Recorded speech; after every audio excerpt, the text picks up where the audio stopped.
सहर अपने कमरे में घुस गई, बस्ता मेज पर रखा और आईने के सामने जा खड़ी हुई।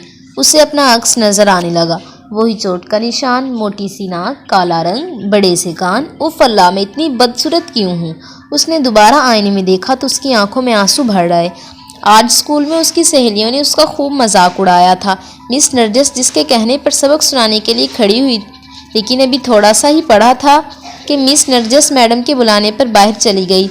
मिस के साथ जाते ही सबने मजाक उड़ाना शुरू कर दिया। सहर सोचने लगी और फिर यही सोचते हुए सो गई। अब उठ भी जाओ, उसकी बड़ी बहन अंबर ने उसे झंझोड़ा और वो आंखें मलते हुए उठ बैठी। तुमने यूनिफॉर्म भी नहीं बदला, खाना भी नहीं खाया, अब तुम्हें बड़े अब्बाजान बुला रहे हैं। अंबर कहती हुई बाहर निकल गई। अस्सलाम वालेकुम बड़े अब्बाजान। उनको सलाम करती हुई उनके बिस्तर पर बैठ गई।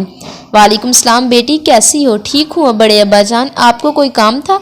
मुझे आपने बुलाया? नहीं, कोई काम नहीं है, मगर ये बताओ इतनी उदास क्यों नजर आ रही हो और तुम आज मेरे पास क्यों नहीं आई? उन्होंने पूछा।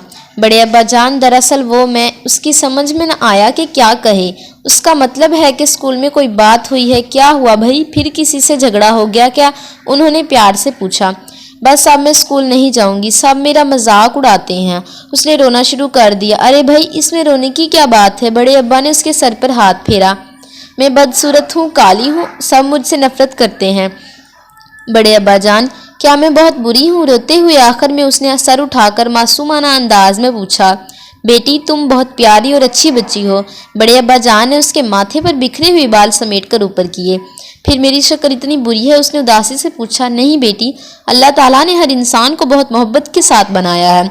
इंसान अच्छा बुरा नहीं होता, बल्कि उसके काम अच्छे बुरे होते हैं। जिनकी शक्लें अच्छी और रंग भी गोरा होता है, मगर उनके काम अच्छे नहीं होते, मगर दिल अंदर से स्याह होता है। एक और बात बताऊं? उन्होंने उसके गालों पर फैले आंसू साफ किए और दोबारा कहने लगी। जब अल्लाह किसी इंसान में कोई खामी पैदा करता है तो बहुत सी खूबियों से भी नवाजता है। अब तुम अपने आप को देखो, तुम्हारी आवाज़ बहुत खूबसूरत है।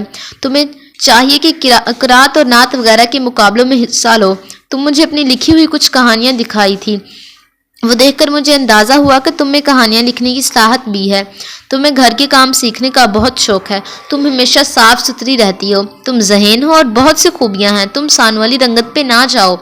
बड़े अब्बा ने उसकी सलाहतों के बारे में उसे तफसील से बताया। वो तो ठीक है बड़े अब्बा जान, मगर जब मैं क्लास में कुछ पढ़ने के लिए खड़ी होती हूँ तो सब मेरा मजाक उड़ाने लगते हैं। मेरा करात और नात कैसे पढ़ सकती हूँ? वो लचते हुए बोली। देखो सहर, अब ये काम तो तुम्हें खुद करना है कि अपने अंदर खुद एतमादी पैदा करो। तुम्हारा मजाक उड़ाता है तो उड़ाने दो।